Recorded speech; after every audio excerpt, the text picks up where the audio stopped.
धर्मनगरी कुरुक्षेत्र पहुंचे। हरियाणा शिक्षा मंत्री महिपाल ढांडा ने दावा किया कि विपक्ष भ्रामक प्रचार करते नहीं थकता है कि स्कूलों में पुस्तकें उपलब्ध नहीं हैं और बच्चे मारे मारे फिर रहे हैं, जबकि हकीकत ये है कि कक्षा लगने से पहले ही पाठ्य पुस्तकें उपलब्ध कराई जा चुकी हैं, जबकि विपक्ष के कार्यकाल में 6 से 8 महीने गुजर जाते थे और बच्चे बिना किताबों के सेशन गुजार देते थे। मंत्री ने पूर्व शिक्षा मंत्री गीता भुक्कल पर तंज कसते हुए कहा, उनके बारे में बस इतना ही कहूंगा, नाच ना जाने आंगन टेढ़ा। मंत्री ने कहा, क्या बताएंगे, आज कुरुक्षेत्र आए हैं, धन्ना भगत जयंती समारोह मनाया जा रहा है। हाँ, भक्त धन्ना जाट की जयंती के अवसर पर 611वीं जयंती के अवसर पर आज मुझे कुरुक्षेत्र में आने का सौभाग्य मिला है। अच्छी बात यह है कि ऐसे व्यक्तित्व के धनी जिन्होंने साक्षात परमात्मा को पाया हो, बहुत कम बिरले लोग होते हैं जिन्होंने परमात्मा के साथ भोजन किया हो, परमात्मा से काम लिया हो, परमात्मा के साथ खेल हो, बातचीत की हो।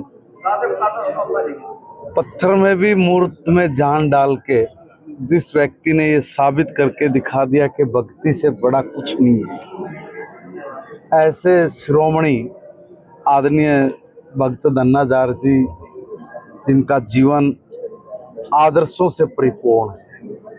हर व्यक्ति को उनके भाव को समझ के, उनकी सोच को समझ के और उनके द्वारा कराए गए समाज के उन अथाह कार्यक्रमों को समझ के अगर हम लोग जीवन में 1% भी लागू कर ले तो बहुत बड़ा आमूल चूल परिवर्तन हो सकता आज के इस कलयुग के दौर में। मैं कहूँगा कि ऐसे शिरोमणि भक्त धन्ना जाट, जिन पर हमारे समाज को ही नहीं, संपूर्ण समाज को बड़ा गर्व है, और ये बाकी लोगों की तरह इसलिए नहीं ज़्यादा विख्यात हुए क्योंकि उन्होंने उस कालखंड में काम किया जब औरंगजेब जैसा दरिंदा इस देश में धर्म परिवर्तन करके हिंदू समाज का कत्लेआम कर रहा था, मार रहा था, और उसकी दरिंदगी के खिलाफ आवाज के उठाने के साथ साथ समाज में जो कुप्रथाएं थी उनके विरुद्ध भी अगर किसी ने उस वक्त समाज को जागृत किया है, समाज ने जिस बात को माना है और खापों से लेके उस वक्त के रजवाड़े, वो सब भक्त धन्ना जाट के अनुयायी थे। ये बड़े सौभाग्य की बात है कि आज हम लोग उनकी जन्म जयंती के अवसर पर यहाँ सब एकत्रित हुए। 7वीं 8वीं क्लास का जो सिलेबस है बदला गया है, लेकिन किताबें उपलब्ध नहीं है। नहीं, देखिए मेरी बात सुनिए, कौन कहता किताबें उपलब्ध नहीं हुई है? मैं बता रहा हूँ। देखिए, लगभग 85% तक स्कूल 14,14,000 समथिंग सेट्स बनने थे पूरे के पूरे प्रदेश में, जिसमें से 12 लाख सेट्स हम लोगों ने ऑलरेडी बेच चुके हैं। जो 2 लाख सेट्स बचते हैं उसकी 21 तारीख लास्ट डेट थी। 21 तारीख तक वो सब के सब सेट्स हमारे पहुंच जाने थे, तो पहुंच के होंगे, अन्यथा उसमें प्लेंटी का प्रावधान है। मगर ये रिकॉर्ड है आज तक का कि कभी इतनी फास्ट बुक्स नहीं पहुंचूंगी। 6 महीने आधे पाठ्यक्रम जब आधी क्लास लग जाया करती तब जाके कहीं बुक्स मिलती थी।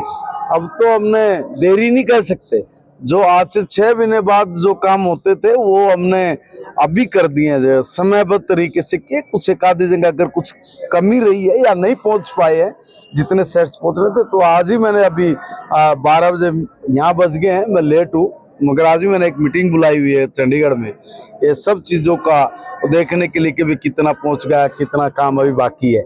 मगर मैं बहुत सेटिस्फाई इसलिए कहूँगा कि ये कहते हैं कि भाई काम नहीं होते या 6 महीने तक के बाद बुक्स आती हैं, 6 महीने लग जाते हैं, बच्चे क्या पढ़ें।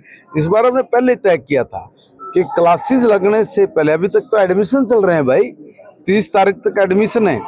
आप ये कल्पना करिए कि 6 महीने बाद आनी, मगर 30 तारीख तक एडमिशन है, और एडमिशन पे भी हमने 21 तारीख लास्ट डेट उसमें तय की थी। तो लास्ट डेट 21, तो आज शायद 21 ही है और आज तक हो जाएंगे, मगर कोई थोड़ा बहुत बचेगा तो उसको भी जल्दी कर देंगे। परेशान भी करते हैं कई प्राइवेट। हाँ, ये बड़ी ताज्जुब की बात। देखिए, ये कहते हैं कि शिक्षा की गुणवत्ता को नापने का पैमाना क्या है।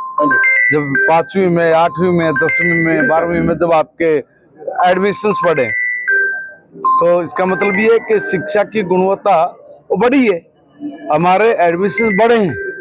अगर मैं ये कहूँ कि आज से 6 दिन पहले जितने एडमिशन हमारे पिछली बार थे, हम लोग उतने के इक्वल हो गए थे। और 2 दिन पहले जैसे मैंने पूछा तो हम लोग उसको क्रॉस कर गए थे। और आज जो मीटिंग है उसी में सब चीजों का मैं खाका लेने वाला हूँ। मुख्य बात पर सवाल उठा रही है इसी को लेकर, एनसीईआरटी की बुक्स नहीं होती, वो भी शिक्षा मंत्री रही हैं प्रदेश। देखिए, नाच ना होए आंगन टेढ़ा, है ना, क्या बोले हम लोग। आप मुझे ये बताइए, कभी भी 6 महीने से पहले उनके समय तो 8-8 महीने निकल जाते थे। उनके राज में बच्चे प्राइवेट दुकान से किताब लेके पढ़ते थे, कभी फिक्स्ड समय पे उनकी किताबें नहीं गई। हम पहली बार है ये इतिहास में